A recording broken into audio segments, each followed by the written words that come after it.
Welcome to the Ernie Chambers Show.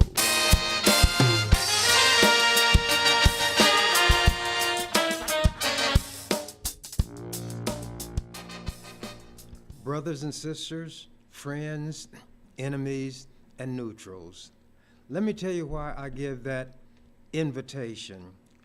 I don't care who you are. I don't care about your race, your color, your ethnicity, your sexual orientation, your politics. None of that means anything to me. What I'm saying is if you are watching, I welcome you. And I don't have any way of knowing whether one person is watching, 1,000 people are watching, or 0 people are watching. When I agree to do something, the burden, if you want to call it that, is on me to do what I promised to do, regardless of what anybody else has done. And this principle has served me very well because I do not get discouraged when I don't have a lot of company along with me when I'm doing something that is difficult or controversial. As some people know, maybe a lot of people, I wish all knew, March is Women's History Month. And I could not let this month go by without commenting on it. You know they have what they call Black History Month. They used to call it Negro History. Women have played a very, very important role in everything that has happened in the history of the world.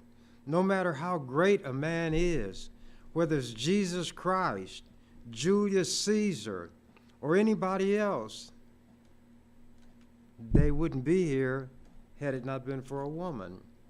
So that's why the Native Americans refer to the earth as Mother Earth. She gives birth to everything living, and in the natural world, non-living. Some people, however, attribute or ascribe to what we call inanimate objects a soul or a spirit or an essence which is unseen, unheard, unfelt, but goes beyond just the physical, corporeal form of that object. Let me get started. White men in America control everything, always have. They feel like they always will. Well, in the retail industry, women had made strides during the times when people were pushing for what they call affirmative action. As women CEOs, chief executive officers, leave through retirement or whatever, they're being replaced by men. And I'm just going to read a couple of paragraphs from an article just a few days old. Over the past 12 months, 39 retail CEOs, 12 women and 27 men, have been replaced, and in the process, 6 fewer women were appointed as replacements. That was said by John Long, Korn Kerry's North America retail sector leader based in Dallas. Quote, "It's hard to take a 12-month view and be declarative, but women are losing ground," Long said. "The recent experience is worth watching. While retail CEO tenure averaged almost 6 years overall, women's spans were almost 2.5 years shorter than men's," Long said. "We have to look at a longer time horizon.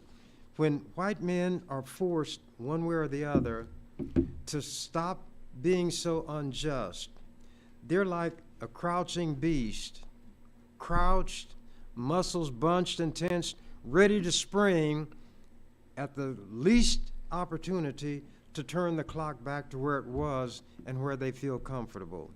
That's happening in the retail sector, and these CEOs primarily are white women.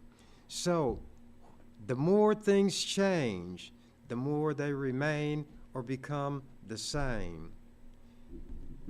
Here I have before me a copy of a resolution when I was in the legislature. It was enacted March 8th, 2018.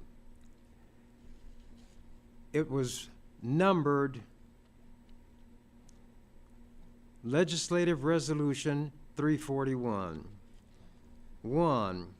Whereas March is Women's History Month and is a time to celebrate the significant contributions women of all races, ethnicities, and backgrounds have made to the world. And whereas women play a critical role in the vitality and diversity of our communities and are essential to ensuring Nebraska is well represented, and whereas while the 20th century was a pivotal time of growth for women entering politics, women remain underrepresented in male-dominated fields, thus providing opportunities to support women in public office is imperative. And 4, whereas recognizing women in public office will bring awareness to the fundamental necessity of their work and will inspire other young people to serve their communities. Now, therefore, be it resolved by the members of the 105th Legislature of Nebraska, second session, that the legislature recognizes March 19th, 2018 as Celebrating Women in Public Office Day and calls upon the people of this state to unite in supporting the success of women in public office. Now, you can subtract, excuse me, 18 from 24. In the 6 years since this resolution passed, would you say that a substantial or remarkable number of women have influxed into politics, whether at the city, county, state, or federal level? People call me a pessimist. I say a realist. I say no. Women are still on the downslope everywhere. Every man should consider this. We should love women because each one of us was born in bed with a woman.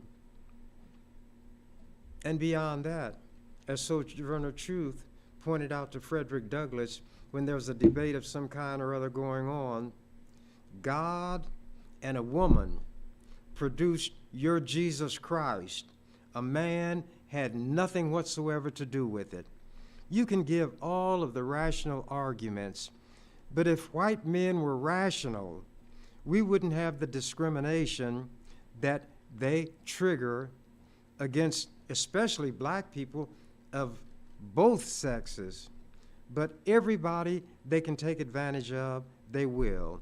Is this every white man? Of course not.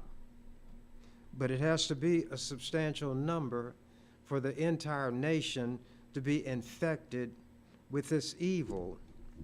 Now, I'm going to read something that might be strange to hear coming from me because of the misperception people have about me. I always said in the legislature, I am the defender of the downtrodden. I don't care about race, religion, sexual orientation.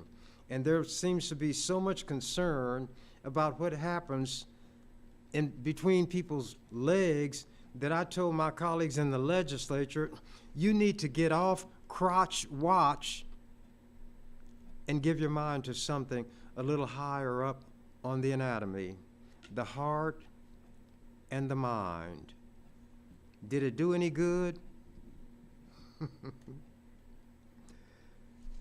Is a pig's rump beef? Abigail Adams lived to be 74 years old. She was born in 1818 and died 74 years later. She was born in 1744. Now, this woman was married to the second president of the United States, John Adams, and she was known for writing letters, and there have been gatherings and collections of them. I'm just going to read a few things. Writing to her husband, in the new code of laws which I suppose it will be necessary for you to make, I desire you would remember the ladies and be more generous and favorable to them than your ancestors. Do not put such unlimited power into the hands of the husbands.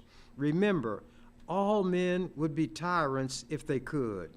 If particular care and attention is not paid to the ladies, we are determined to foment a rebellion and will not hold ourselves bound by any laws in which we have no voice or representation. That was written to John, March 31st, 1776.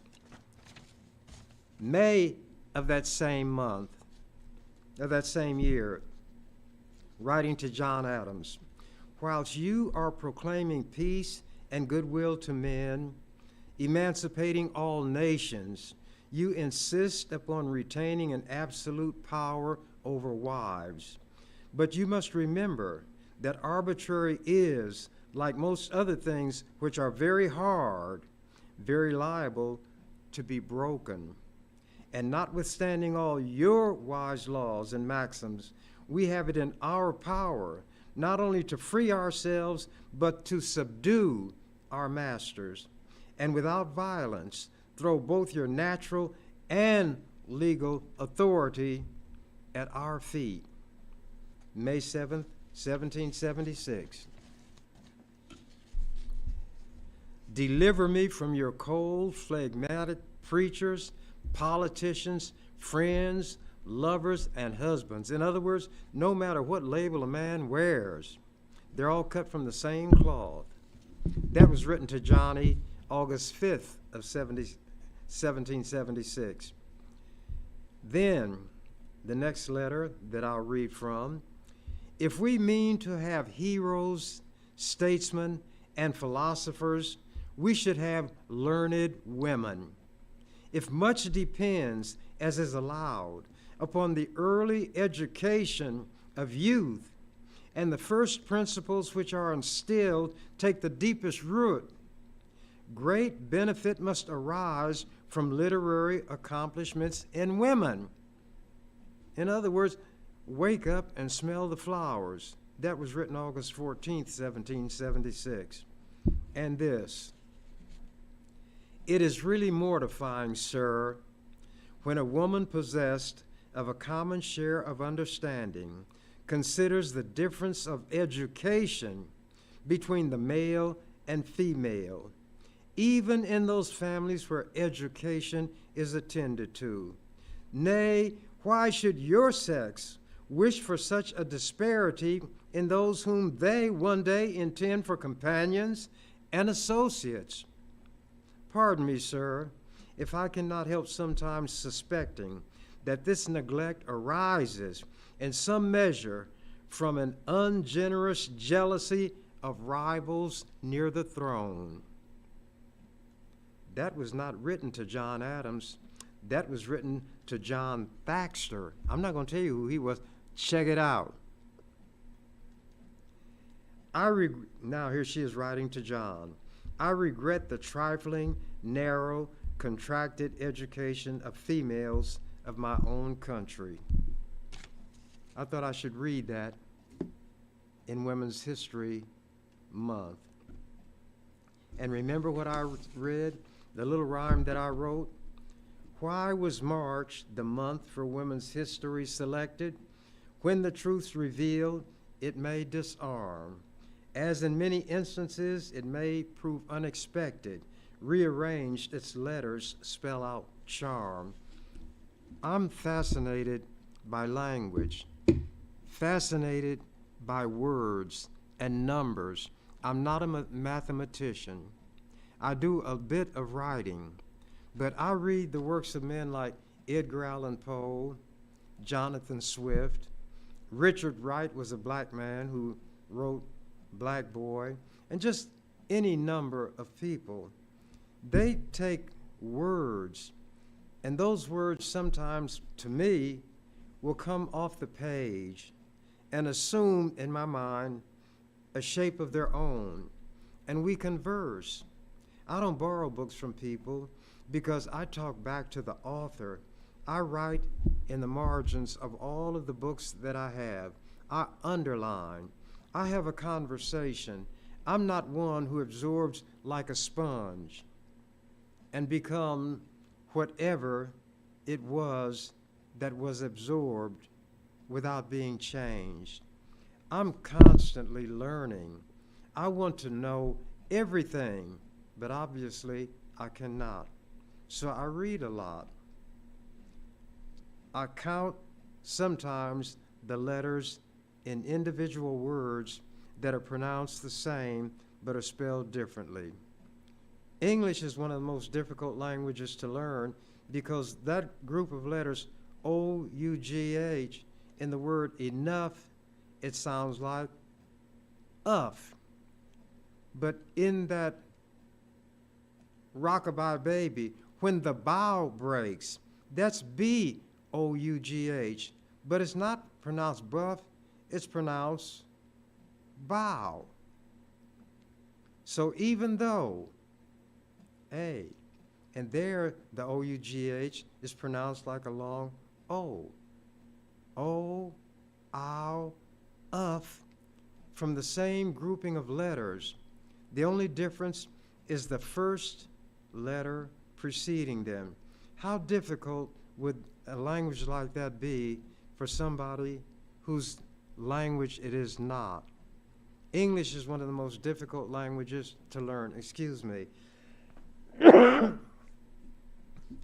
Now I'm going to read something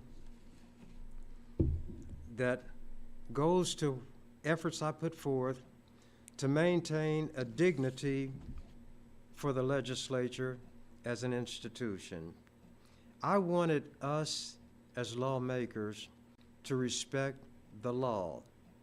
As a member of the legislature, I would tell them, this is not my legislature, it's yours, but I respect it more than you do. I came here because the people in my community wanted me to be here. From the time I was in my late teens, black adults came to me for advice and assistance.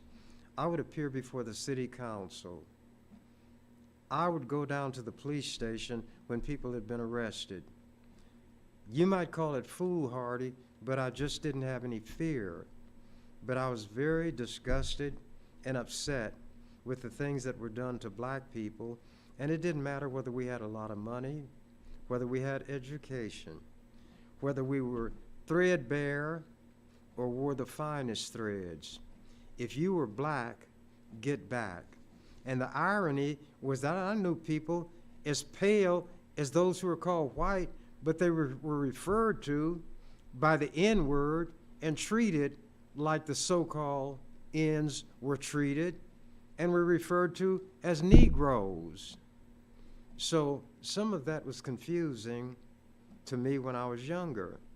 So one thing that allowed me to remain sane was to come to the conclusion that grown people are crazy. And what I had to do was figure out for myself what made sense. But if I wanted to survive and not get, as old people would say, knocked into the middle of next week, having been dealt with all their lives, and their forebears having been dealt with all their lives, violence inflicted by white people on them on whim.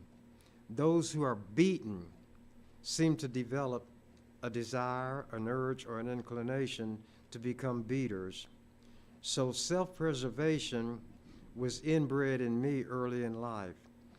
I knew, although this is not the way I formulated it, I heard this expression much later, but I remembered it.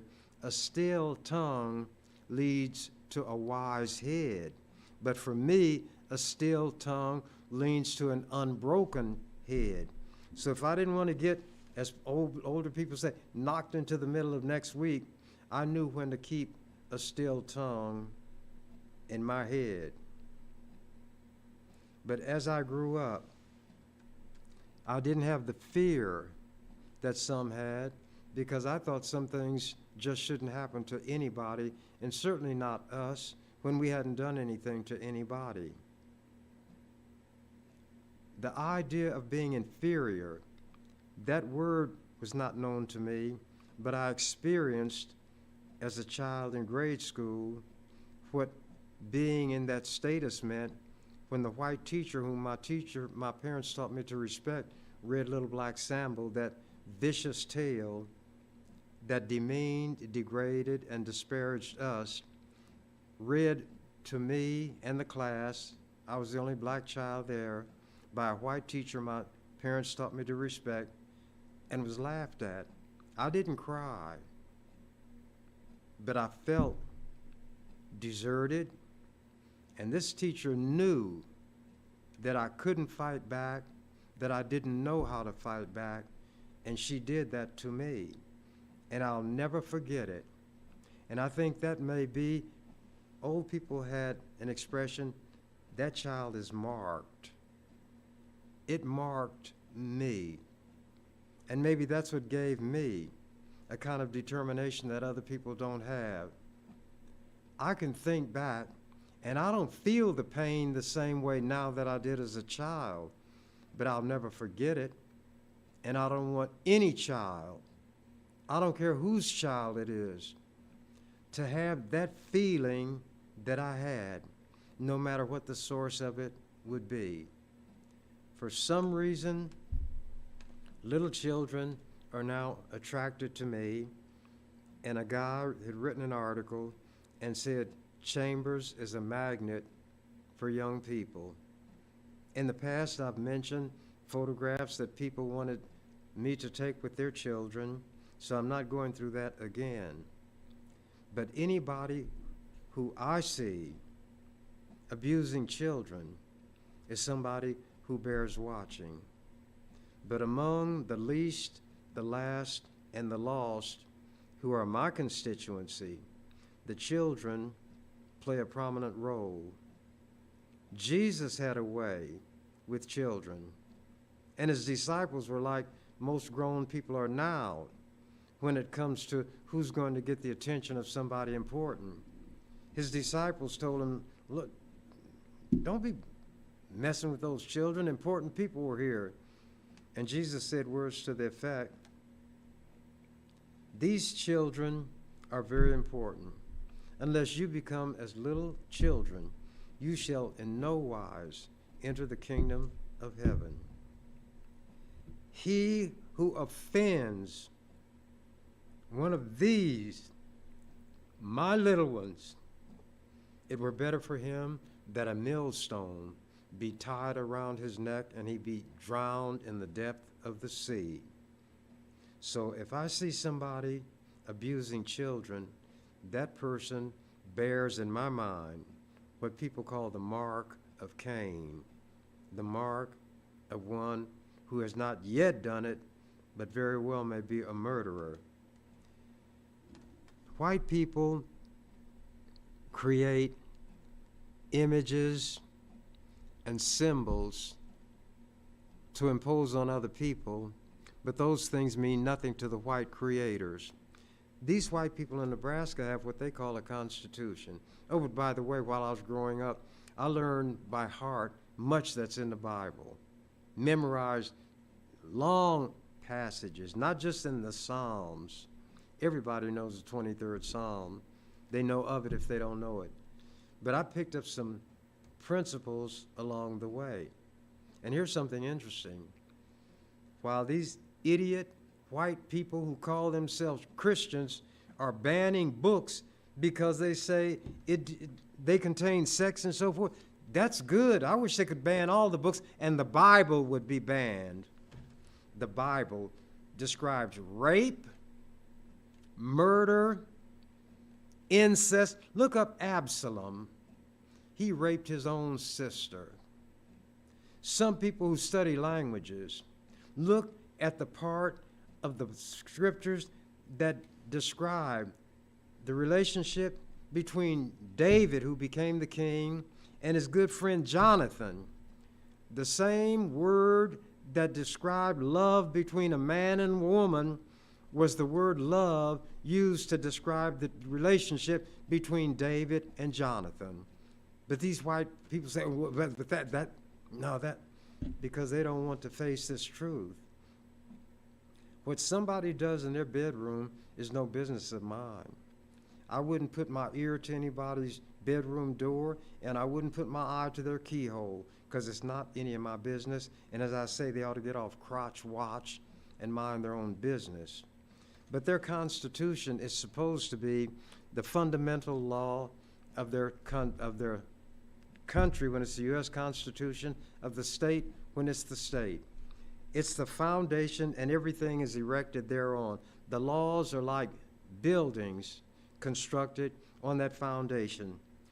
I wanted that Constitution to be respected, so when senators brought laws, potential laws, I would examine them and I would analyze them, and I would show them that there were parts in it that was unconstitutional and that it should change. Sometimes they accepted it, sometimes they didn't, because they were carrying legislation for lobbyists who paid them, and they were supposed to get it enacted in the way that it was written. So they just had a battle on their hands with me. They brought, in a state like Nebraska, where everybody maybe who's white out in the country got a shotgun and will hunt anything moving. But they wanted to put into the Constitution, because some dumb senator went to Minnesota and saw where they put in their Constitution a provision to protect hunting, trapping, and fishing. They wanted to put it in the Nebraska Constitution. I said, that's stupid. And then with a little research, I saw that somebody had attempted to do it when the U.S. Constitution was being written, and it was ridiculed and laughed. They said, well, I won't go through that. It'll take too much time.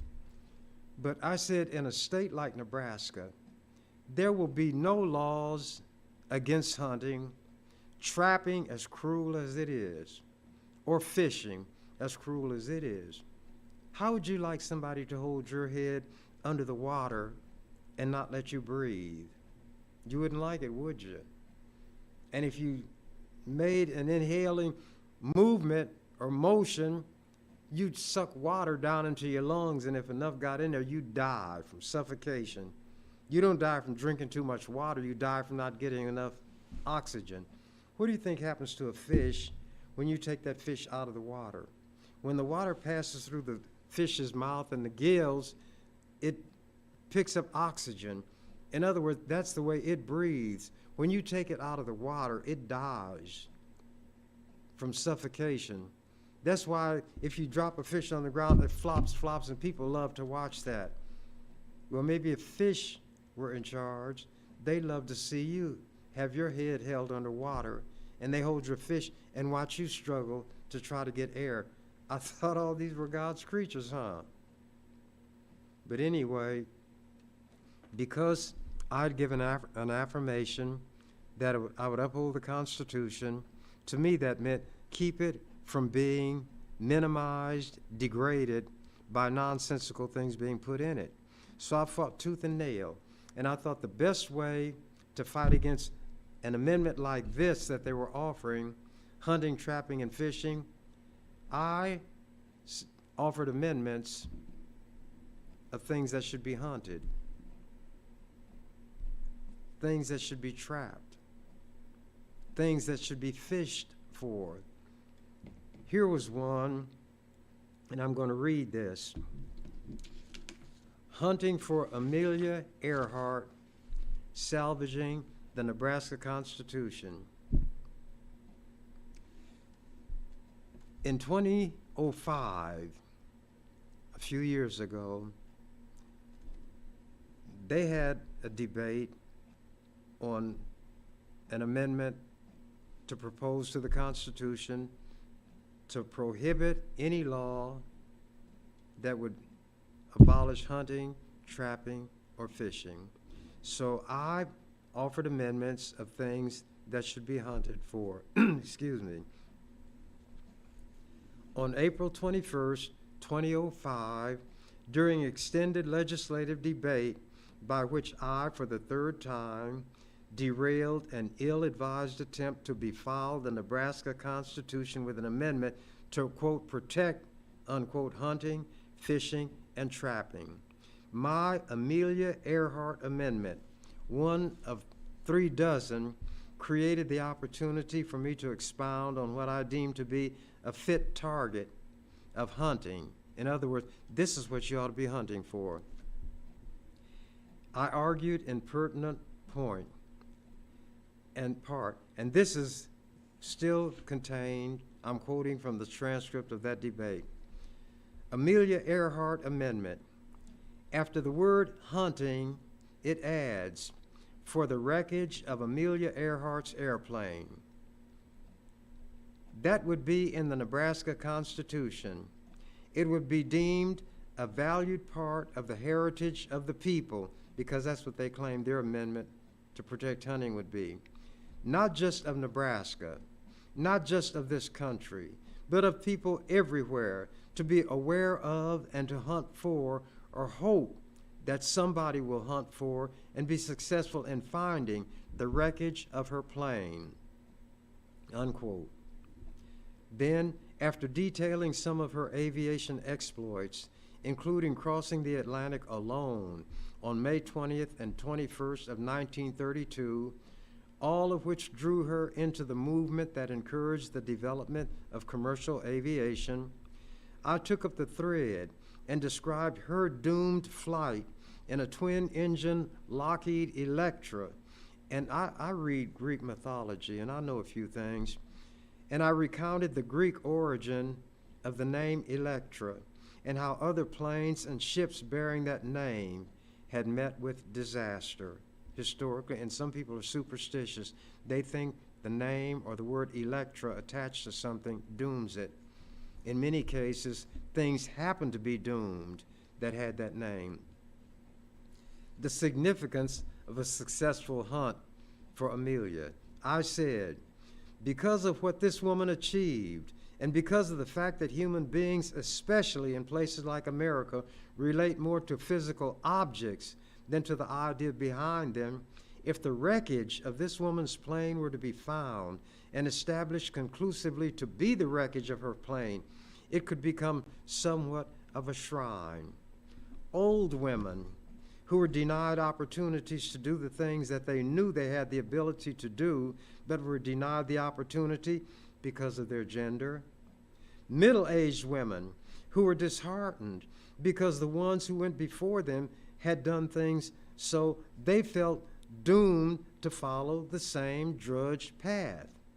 And young women who, because they still have a degree of rebelliousness and unwillingness to be roped in and tamed and made to feel that they've got to live as somebody else has lived just because they did it, all of these categories of women, old, middle-aged, and young, could go to that shrine.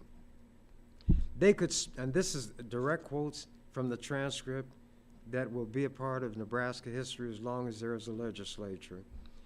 They could span the generations and realize that this huge female pool of talent and ability is exemplified by what this woman had done and lost her life apparently in trying to do more.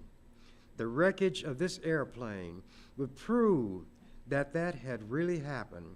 So all of the women of whatever religion, political persuasion, race, language group, ethnicity, sexual orientation, if some people knew that Willa Cather, a famous literary person in Nebraska, wrote My Antonia and some other things, if some people knew that Willa Cather was a lesbian, they'd be wanting to take her out of the Nebraska Hall of Fame.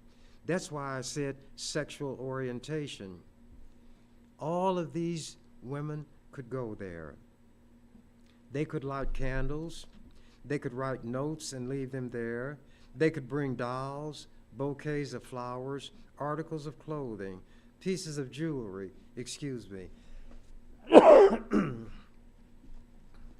anything that they felt they wanted to leave at that shrine to recognize and acknowledge what this woman had done, and to try to keep alive the spirit that she manifested, and walk away from there refreshed in their own spirit, stirred in their minds, inspired in their hearts, and determined to show what women as a united force can do, unquote. Then altering the course of history, quoting again from the transcript, comprising a majority of the population of this country. There is no reason why women cannot seize political power and change this country. And by changing the most powerful country in the world, change the entire world. And by changing the world, alter the course of history. And it would be altered for the better, because it cannot be any worse than it is now under the dominance of white men. Amelia Earhart is somebody who ought to be remembered. And what I'm offering here is far less frivolous, it's even whimsical, than what the original proposed constitutional amendment suggests. So I hope you'll adopt my amendment. Thank you, Mr. President. This is not in the transcript, but it's describing what happened. Before requesting and receiving support in rejecting my amendment, the sponsor of the proposed constitutional amendment offered an acknowledgement, as often happened despite opposition to my offerings. Mr. President, and this is in the transcript, Mr. President, members of the legislature, first of all, I commend Senator Chambers for bringing this and talking about all the wonderful things about Amelia Earhart. And she was more of my parents' generation. Although that's the case, I can remember growing up, them talking about her and how the plane wreck was, she was never found again. But I'm going to oppose this, meaning my amendment. I don't think it's appropriate subject matter to be part of this proposal, but it would be better than what they were offering. Now, 7 years later,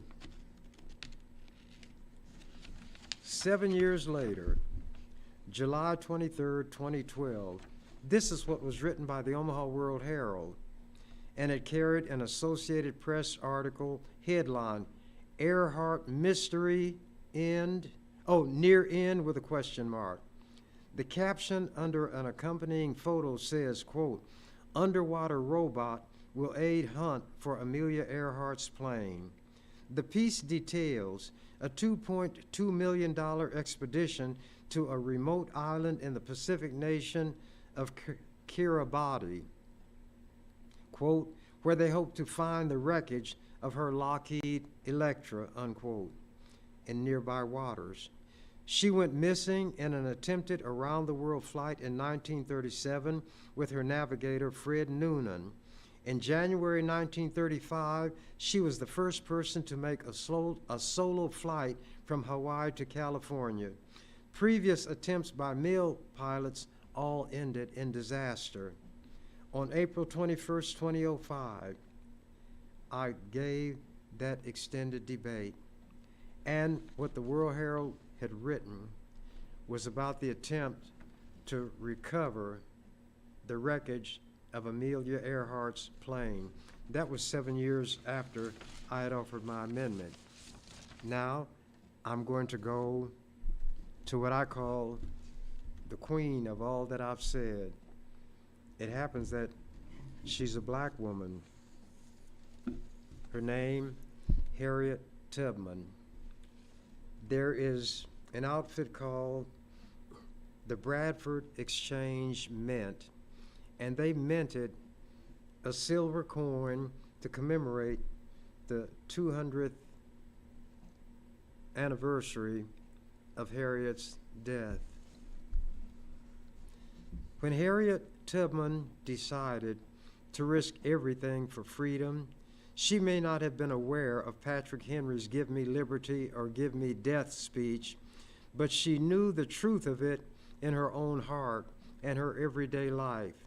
She later said to her biographer, quote, slavery is the next thing to hell, unquote, and, quote, I had reasoned this out in my mind. There was one of two things I had a right to, liberty or death. If I could not have one, I would have the other. That's what she said. Now, let me give you what Patrick Henry said in 1775. a good number of years before Harriet was born. And he was talking about the British coming because Patrick Henry himself was a slaveholder who fathered children on black women by rape. And by doing that, he was unfaithful to his wife, so it was adultery. But he is a white American hero. And this is what Patrick Henry said in his speech before the Virginia Convention in Richmond, March 23rd, 1775. It is vain, sir, to extenuate the matter. The gentleman may cry, peace, peace, but there is no peace. The war has actually begun. The next gale that sweeps from the north will bring to our ears a clash of resounding arms. Our brethren are already in the field. Why stand we here idle? What is it that the gentlemen wish? What would they have? Is life so dear or peace so sweet as to be purchased at the price of chains and slavery? He didn't say this. Like we keep black people in? Forbid it, Almighty God. I know not what course others may take, but as for me, give me liberty or give me death.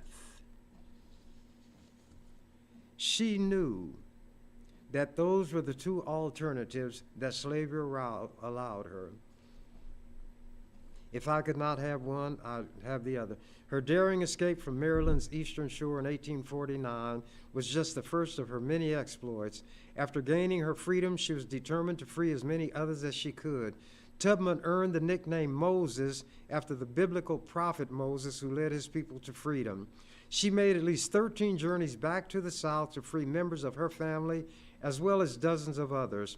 In all of her journeys as a good conductor on the Underground Railroad, she proudly said she never lost a single passenger.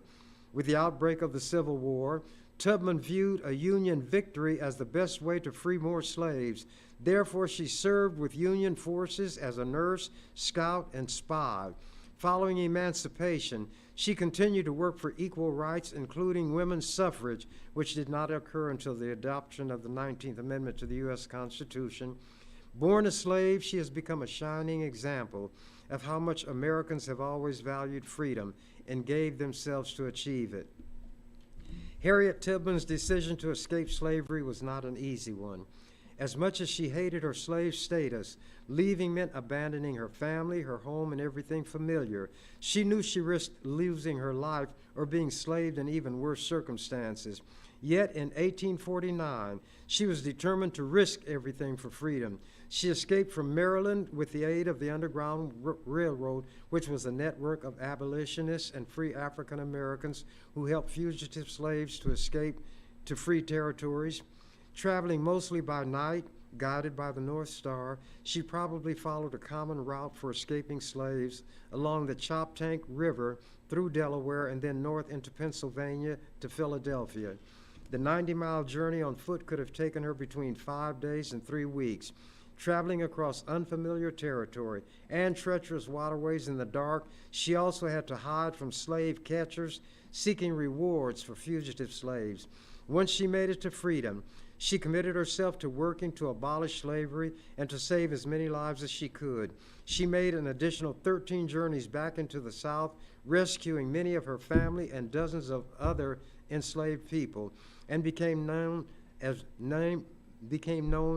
Moses. When she joined the Union Army, she became a spy. And here is what was said about her. Still another efficient spy was Harriet Tubman. She was an escaped slave and one of the most daring of all. Before the war, she aided slaves to escape.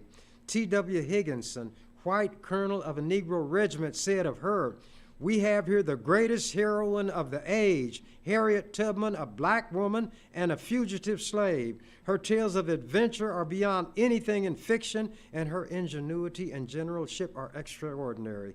She had a reward of $12,000 offered for her in Maryland and will probably be burnt alive whenever she is caught, which she will probably be, first or last, as she is going again and again.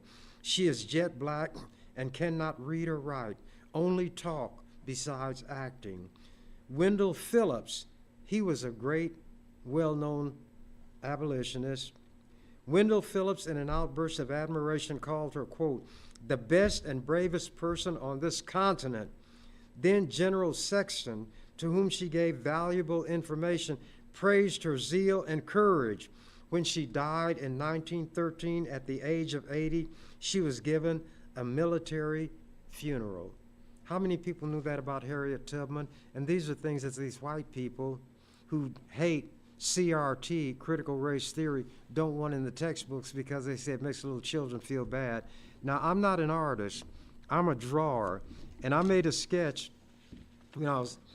There's a guy named Billy Joel, I like his singing. He sang a song called Piano Man. He said this guy he played the piano, and these people came around him.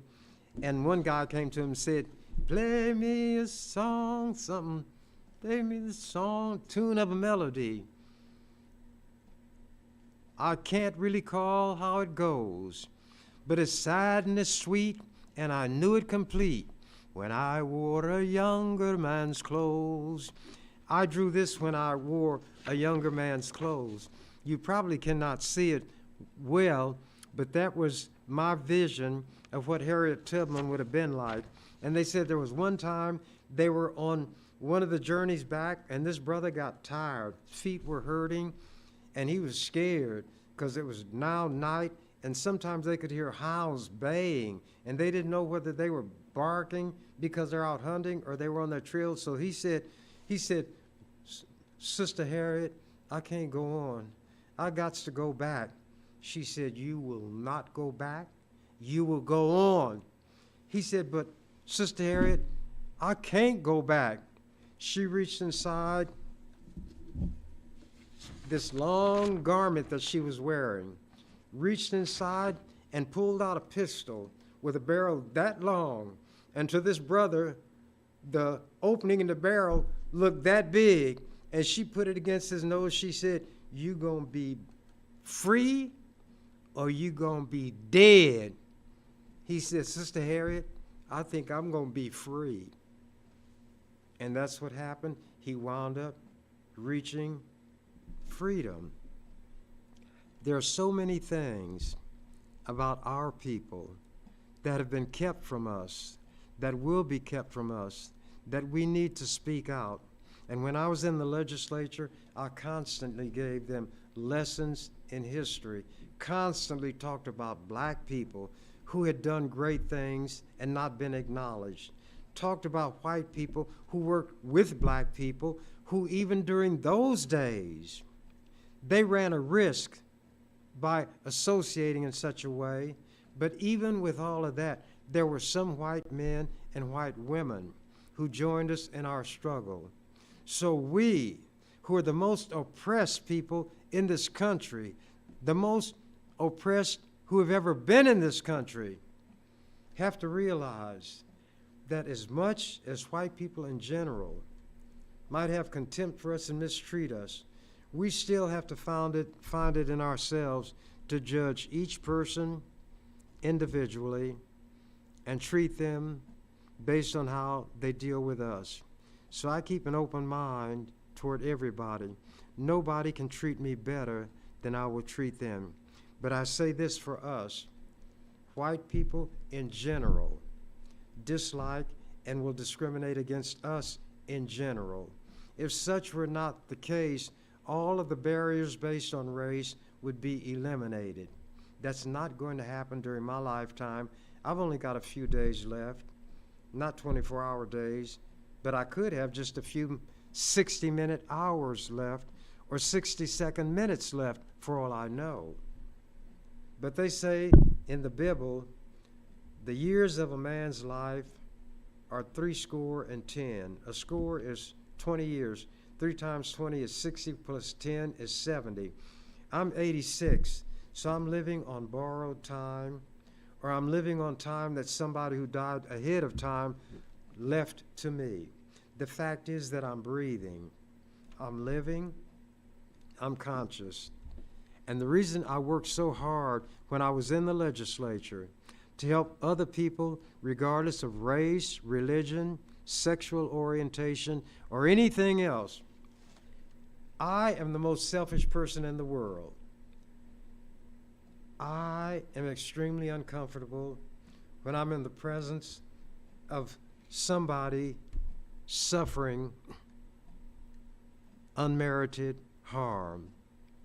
So, with all due respect to that person who's being harmed, my selfishness impels me, in order that I might have peace of mind, to help that person. So I help the least, the last, and the lost. Not to be noble, not to be praised, but for my own peace of mind's sake.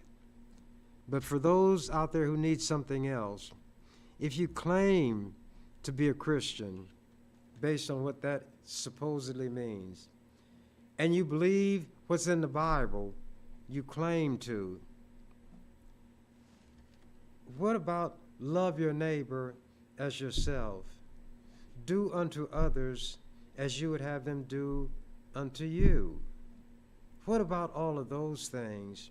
But instead there's whooping, there's hollering, there are cutthroat preachers who will filch money from the widows, who will take food from the orphans, so to speak, and not be an example of what it is they preach.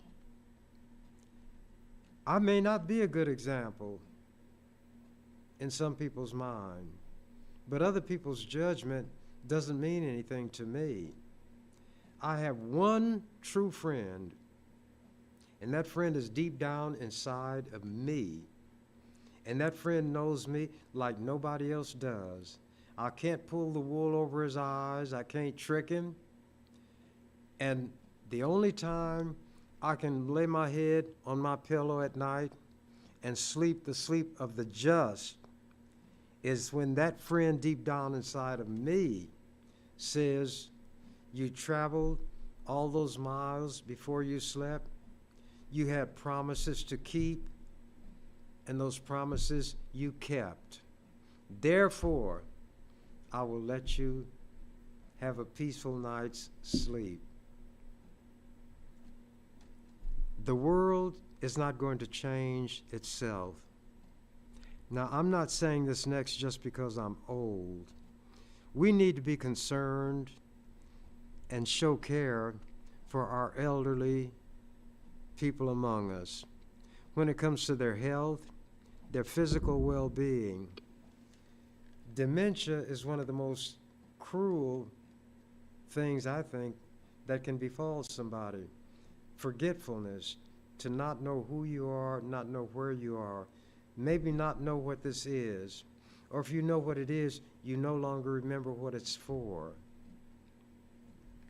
Imagine if you have just enough awareness to be aware of how forgetful you're becoming. Can I say that I'm not forgetting things?